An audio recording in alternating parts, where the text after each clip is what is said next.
E antes de mais nada, eu volto a falar com o Marcelo Favalli, que vai nos explicar. Favalli, que já entra aqui. Muito bem-vindo novamente, boa noite. O que está em jogo para a gente entender esse cenário agora, especificamente pensando no Congresso, Câmara e também Senado? O que a gente pode esperar nesse momento de projeções? Pode parecer uma coisa pequena, né? A gente está cobrindo aqui com tanto afinco uma eleição legislativa de um país que não é o nosso. Mas o reflexo desses resultados, eles vão, por exemplo, para o nosso olhar, determinar políticas externas. Estamos falando da maior economia do mundo, um país que tem a maior influência política não só nas Américas, como no mundo inteiro. Então, os resultados de um enfraquecimento de um presidente, no caso do Joe Biden, ou de um fortalecimento dele diante do legislativo, representa muita coisa para os americanos e para o resto do mundo, obviamente. Isto colocado, né, por que isso é tão importante para o resto do mundo, vamos dar uma olhadinha no que está em jogo. A Muriel fez uma apresentação falando das 435 cadeiras da Câmara Baixa, House of Representatives, o que a gente chamaria aqui de Câmara dos Deputados. Acho que a gente tem uma arte que pode ser colocada aqui. Exatamente. O que significa estas eleições de meio de mandato?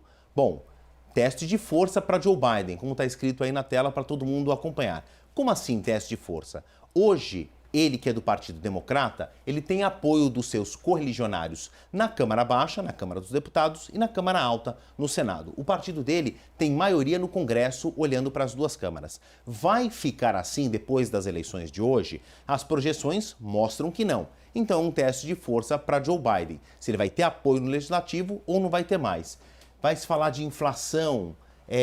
Pode chegar aqui no cantinho que a gente vai mostrando. Ah, agora me achei aqui melhor.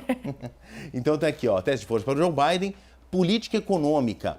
O Joe Biden, nesses 2 primeiros anos, por isso chama midterm, meio de mandato. Meio de mandato do quê? Meio de mandato do presidente americano.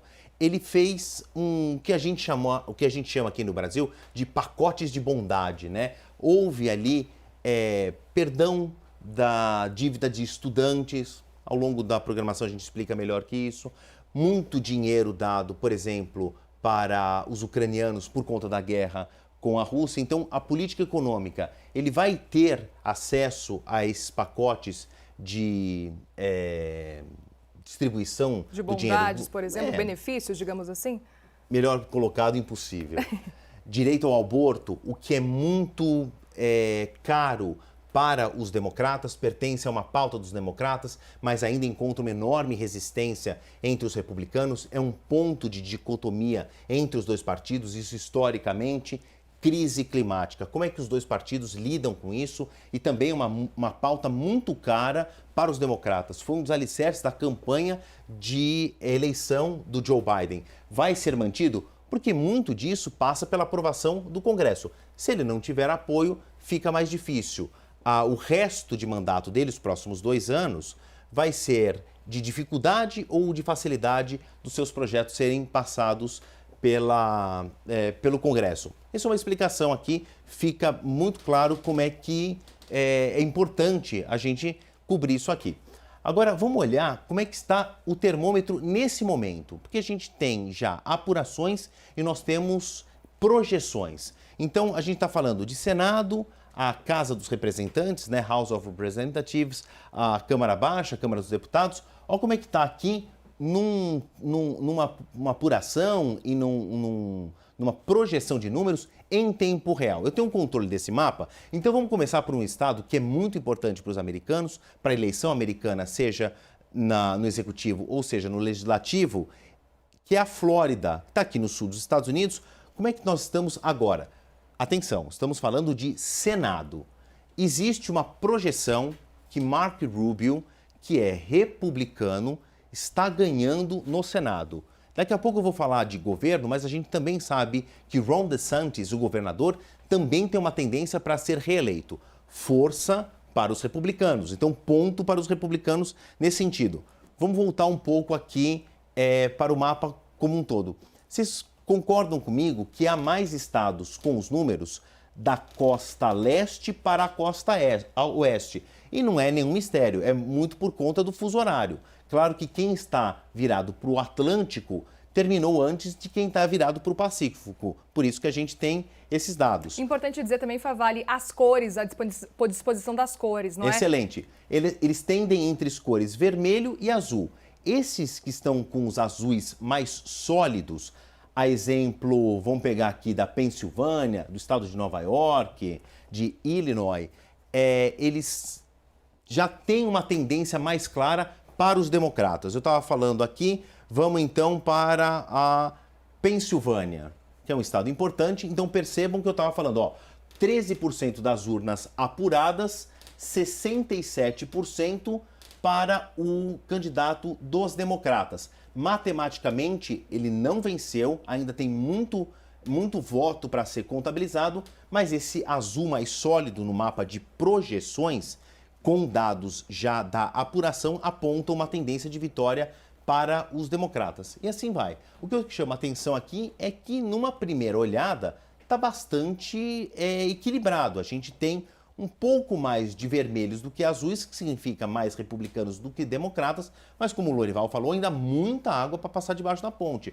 Os dados ainda são muito preliminares. Vamos para outro estado? E as projeções, inclusive, estão mostrando que a tendência é de que, por exemplo, republicanos consigam a Câmara dos Representantes e também o Senado fica meio apertado e talvez eles consigam. A gente tem até uma arte que mostra essa disposição. Será que a gente pode mostrar antes de entrarmos aqui em outros estados? O Favalli está mostrando agora o que está acontecendo nesse momento, a apuração. Agora sim, a gente tem a separação por governadores. Vamos mostrar agora os governadores. Então, claro, a gente está falando aqui de Câmara Baixa, Câmara Alta, Câmara dos Deputados, senadores, mas dos 50 estados americanos, 36 deles foram para as urnas para escolher os seus candidatos a governador. Neste mapa aqui é a divisão dos estados conforme a situação agora, pré-eleição. Então a gente tem aí o chamado equilíbrio de forças. Os estados em azul são governados pelos democratas, os estados pintados em vermelho são governados pelos republicanos e esses que não têm cor nenhuma são os estados que não entraram na eleição. 36 estados, mais 3 territórios fora dos Estados Unidos, chamados territórios administrados pelos Estados Unidos ultramarinos, mas que não tem muita representação nisso que nós estamos falando aqui.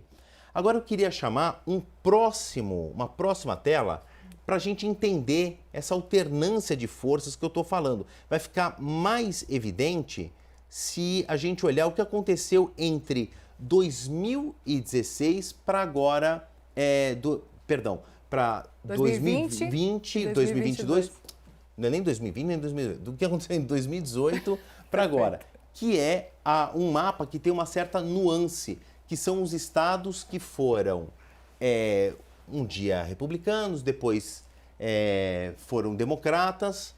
Aqui na tela a gente continua vendo a divisão dos estados conforme as suas escolhas para governo.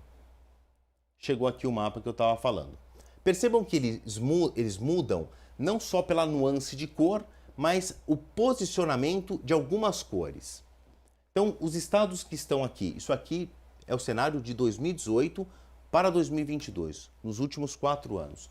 Estados que estão pintados com um azul mais sólido, mais forte, significa que eram republicanos e passaram a ser democratas. Este aqui embaixo, que na verdade é só uma representação, é o Alasca, que está em vermelho bastante forte, aqui no canto inferior esquerdo da tela, significa que ele era democrata e passou a ser republicano. Os outros, que estão com cores mais suaves, é que se mantiveram. A exemplo do que a gente tem aqui no oeste, que é a Califórnia. Está pintado de azul clarinho porque era de um governo democrata e continua num governo democrata. Então essa é a situação que a gente teve nos últimos 4 anos. A pergunta é, depois da eleição que está acontecendo neste dia, vai haver uma alternância de forças? Os estados vão mudar de perfil? Isso vai ser respondido melhor nos próximos dias, porque cada estado americano tem a sua capacidade e a sua permissão de gerenciar a sua eleição. Então nós estamos falando de estados que têm urna eletrônica, urna de papel, as velocidades de apuração são diferentes. E claro, para nós aqui estamos olhando os Estados Unidos de fora para dentro, Nos interessa saber quem serão os governadores, os deputados federais, os senadores, mas aqui cada estado, por exemplo, está escolhendo ali um xerife ou algum outro tipo de representante, então algumas cédulas são bastante longas e isso demora na apuração. Ainda é muito precoce para a gente saber se vão ser mais estados governados por republicanos em democratas. Mas eu quis trazer essa diferença dos últimos 4 anos para explicar para todo mundo que isso não é sólido. Há uma mudança, às vezes, uma alternância de poder, Muriel. É quase como se fossem os swing states que a gente acompanhava, por exemplo, na presidência, na eleição para presidente em 2020, que a gente acompanhou muito aqueles estados que alternam, de vez em quando votam em republicanos, de vez em quando em democratas. Favale, obrigada por esse resumão.